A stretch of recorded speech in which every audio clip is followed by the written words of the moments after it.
നമുക്ക് പശ്ചിമേഷ്യയിലേക്കൊന്ന് പോകണം. അവിടെ വീണ്ടും കാര്യങ്ങൾ കൈവിട്ടു പോകുന്ന പശ്ചാത്തലമാണ്. ഹോർമുസിൽ UAEയുടെ 2 എണ്ണ ടാങ്കറുകൾ ഇറാൻ തകർത്തു എന്നുള്ളതാണ് ഏറ്റവും പുതിയ വിവരമായി പുറത്തു വരുന്നത്.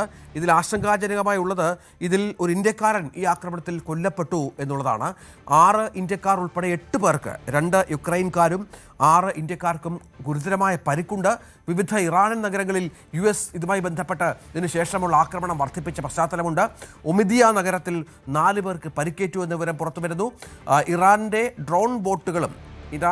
ബോട്ടുകൾ നാവികസേനയുടെ പല സംവിധാനങ്ങളും ഡ്രോൺ സംവിധാനങ്ങൾ ഉപയോഗിച്ച്, ആദ്യമായാണ് ഈ ഡ്രോൺ സംവിധാനം, കടലിലൂടെ പോകുന്ന ഡ്രോൺ സംവിധാനം ഉപയോഗിച്ച് അമേരിക്ക തകർക്കുന്നത്.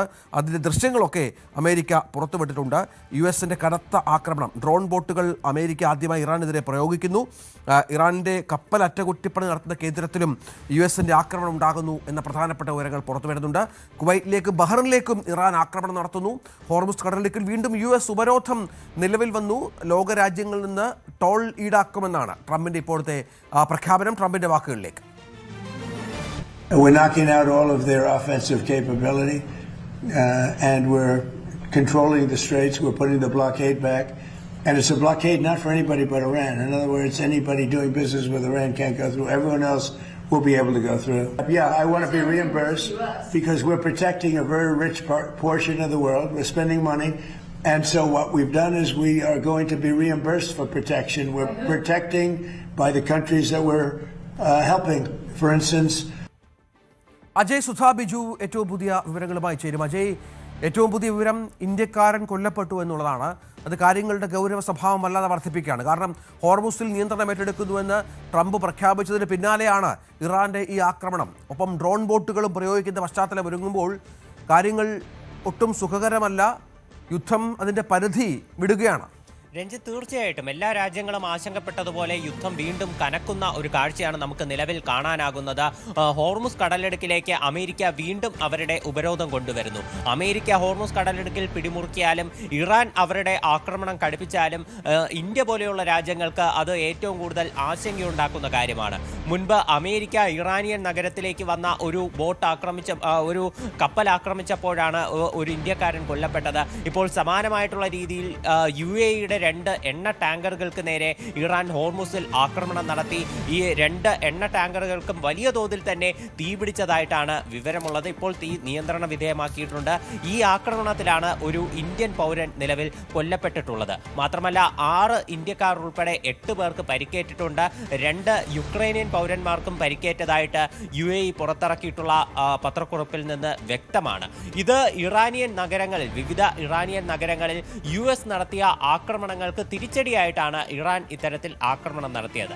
IRGC പുറത്തുവിട്ട ഒരു റിപ്പോർട്ട് പ്രകാരം ഒമാനിയൻ തീരത്തുകൂടി അവരുടെ എല്ലാവിധ മറ്റ് കമ്മ്യൂണിക്കേഷൻ സംവിധാനങ്ങളും ഓഫ് ചെയ്തായിരുന്നു ഈ 2 UAEയുടെ ടാങ്കറുകളും യാത്ര ചെയ്തിരുന്നത്.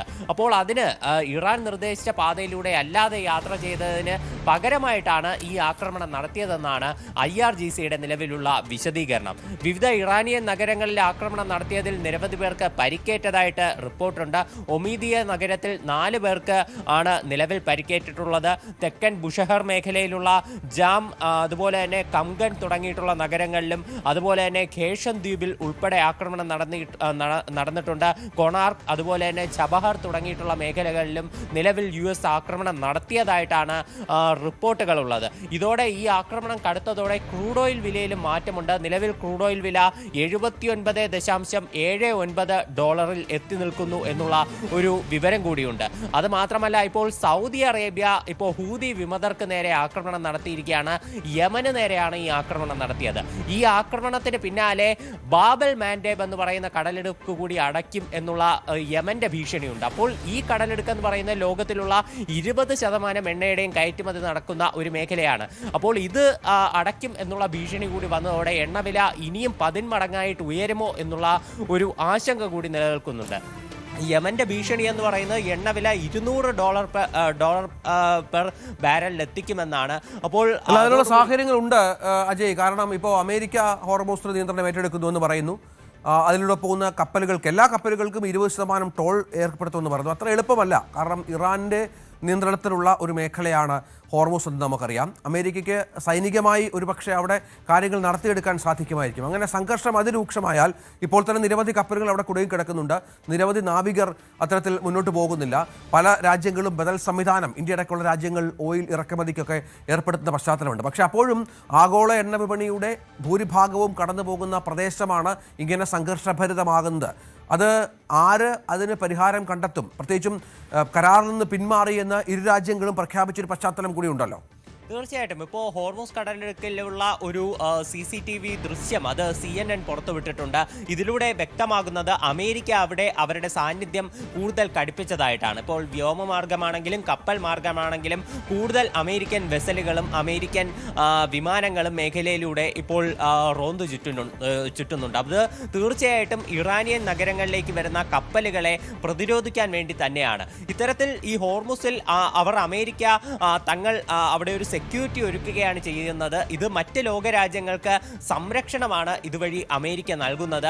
ഇത്തരത്തിൽ സംരക്ഷണം നൽകുന്നതിന് അമേരിക്കയ്ക്ക് 20% ടോൾ നൽകണമെന്നതാണ് ട്രംപിന്റെ പുതിയൊരു പ്രഖ്യാപനം എന്ന് പറയുന്നത്. ഇതിനു മുൻപേ ഇറാൻ ടോൾ ഈടാക്കുമെന്ന് പറഞ്ഞതിനെതിരെയൊക്കെ അമേരിക്ക കടുത്ത രീതിയിൽ തന്നെയാണ് പ്രതികരിച്ചിരുന്നത്.